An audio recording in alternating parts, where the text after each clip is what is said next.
जैसे आपकी गाड़ी है, आप चलाओगे तभी चलेगी। आपकी टीवी है, आप चलाओगे तभी चलेगी। आपका फ्रिज है, आप ऑन करोगे तभी चलेगा। लेकिन जीवन चल ही रहा है, उस पर आपका कोई बस ही नहीं है। बुद्ध कहते हैं ना, द वर्ल्ड इज ट्रांसिएंट।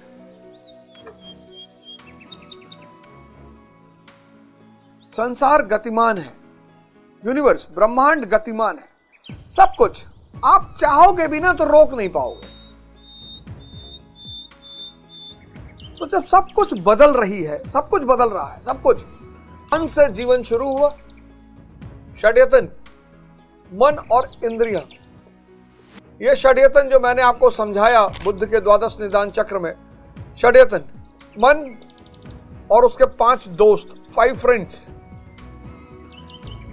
और मैंने आपको बताया कि ये अंधे हैं सब, उसको परेशान होना ही है, उसको परेशान होना ही है। रामकृष्ण परमहंस आर.के. आश्रम जो है, उसमें छोटी सी किताब आती है माइंड, 25 रुपए की, इंग्लिश में भी आती है, हिंदी में भी आती है। आप इसको सब लोग पढ़े जरूर, इंग्लिश में भी है।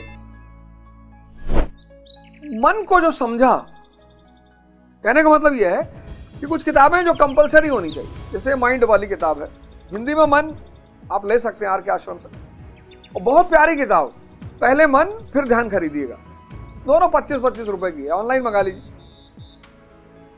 जो इसको नहीं समझेगा, इसको, क्योंकि अंधा है, अंधे के सहारे आप कितना चलोगे और कैसे चलोगे, यही धृतराष्ट्र है। इसकी जो पत्नी है गंधारी, वो भी अंधी है। अब 2 अंधों का जो पुत्र होगा वो दुर्योधन, मैं। यहां क्या है अपना, हम सब सफर में हैं।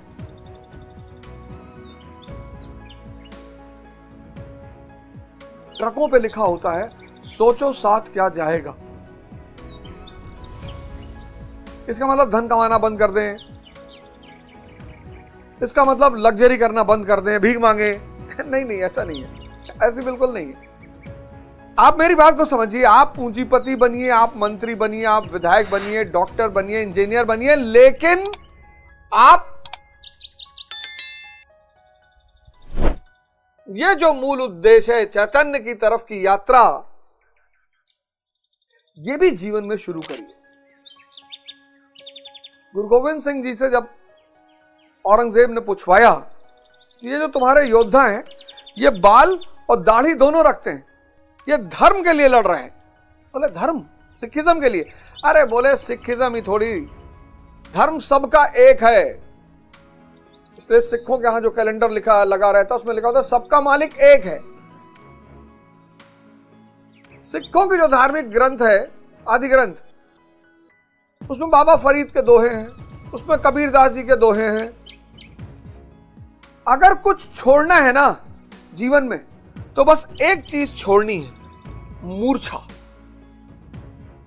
अब इंग्लिश में इसके लिए एक शब्द है फेंटनेस, बेहोशी। पर बेहोशी अलग चीज है। बेहोशी का मतलब आदमी की टक्कर हुई, बेहोश हो गया। बेहोशी काल से संबंधित है। मूर्छा में क्या होता है कि आंखें खुली हैं, आदमी को लगा है कि वो जग रहा है, पर वास्तविकता में वो आंतरिक स्तर पर निंद्रा में है। तो जो सिगरेट पी रहा है ना, वो मूर्छा में है। जो तंबाकू खा रहा है, वो मूर्छा में है। जो 4 घंटे रील देख रहा है, वो मूर्छा में है। क्योंकि अगर उसकी मूर्छा टूटेगी तो उसे दिखाई पड़ेगा कि ये मैं कर क्या रहा हूं। तुम जो भी काम करो, एक चीज उसमें पता करो कि इस काम से मुझको क्या फायदा, मेरी शक्ति बढ़ रही है क्या। मूर्छा मतलब सोना नहीं, बेहोशी नहीं, बड़ा प्यारा शब्द है मूर्छा। इसी मूर्छा से बाहर निकलने का नाम है ध्यान।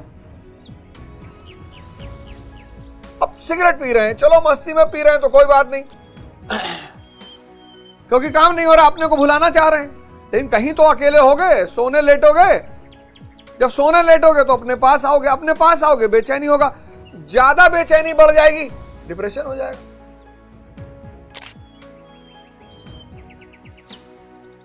यही तुम लोग के साथ हो रहा है। तुम अपने से भाग रहे हो, तुम लोग अपने से भाग रहे हो। कोई रास्ता ही नहीं है दोस्त, है ही नहीं।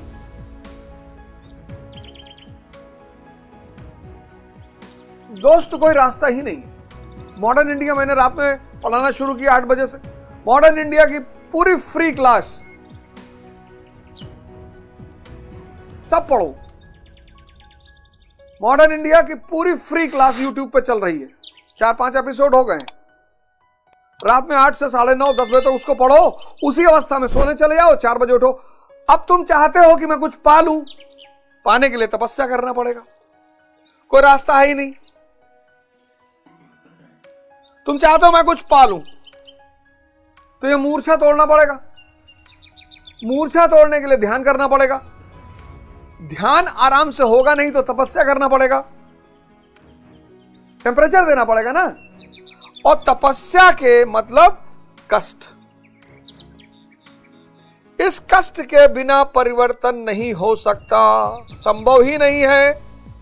इसीलिए अमिताभ बच्चन साहब एक एड में कहते हैं कि कष्ट में भी कुछ बात है, दर्द में भी कुछ बात है। यही बात है, दर्द आपको परिवर्तित कर रहा है। इसलिए मेरे प्यारे भाइयों बहनों, आप दर्द से भागो मत। क्या तोड़नी है? मूर्छा। मूर्छा तोड़ना है। कितने दिन? 6 महीने से 1 साल। अरे तो दे दो यार। ये सिद्धांत भगवान राम ने फॉलो किया, भगवान बन गए।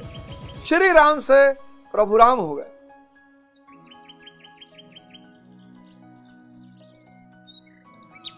आप श्री से ऑनरेबल हो जाओगे। कोई मित्र, कोई रास्ता है नहीं, कोई रास्ता है नहीं।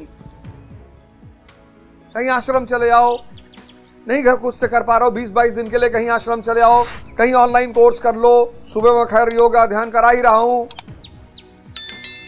पर जागो यार, इस मूर्छा को तोड़ो, नहीं तो ये बहुत खुराफात मचाएगी और बहुत परेशान करेगी। इसी संदर्भ में 28वें श्लोक पर आते हैं, 29वें श्लोक पर। भगवान ने पिछले श्लोकों में कहा कि अगर आत्मा के सिर्फ गुण को ही समझ लिया जाए, फीचर को, तो भी दुख करने वाली कोई बात नहीं है।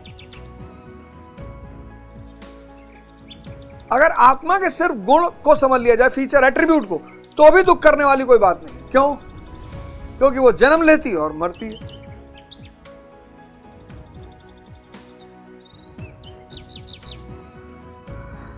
अब सवाल ये किया उन्होंने लास्ट में कि इस आत्मा को देखता कौन है। ये जो प्रश्न है, ये बड़ा जबरदस्त प्रश्न, बड़ा रहस्य कि इस आत्मा को देखता कौन है।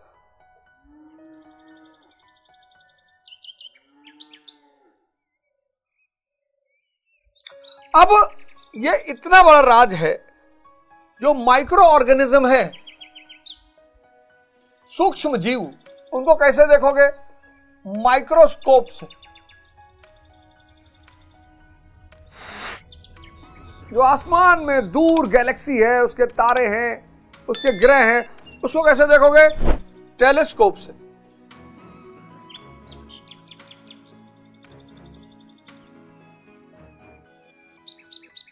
बड़ी रहस्यमयी चीज,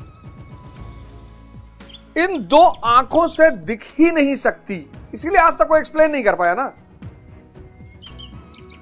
अगला कहेगा दिखाओ, भगवान दिखाओ, सब कहते हैं भगवान दिखाओ, और इन 2 आंखों से वो दिख ही नहीं सकता। तो माइक्रो ऑर्गेनिज्म माइक्रोस्कोप से, ग्रह नक्षत्र टेलीस्कोप से, शारीरिक ध्वनि स्टेथोस्कोप से, ऐसे ही आत्मा दिखाई पड़ती है त्रिनेत्र स्कोप से। ये जो हमारी थर्ड आई है, जिसको हमें मन की आंख कहा, ये कोई रास्ता ही नहीं। आँखियां प्रभु दर्शन को प्यासी, रहे प्यासी।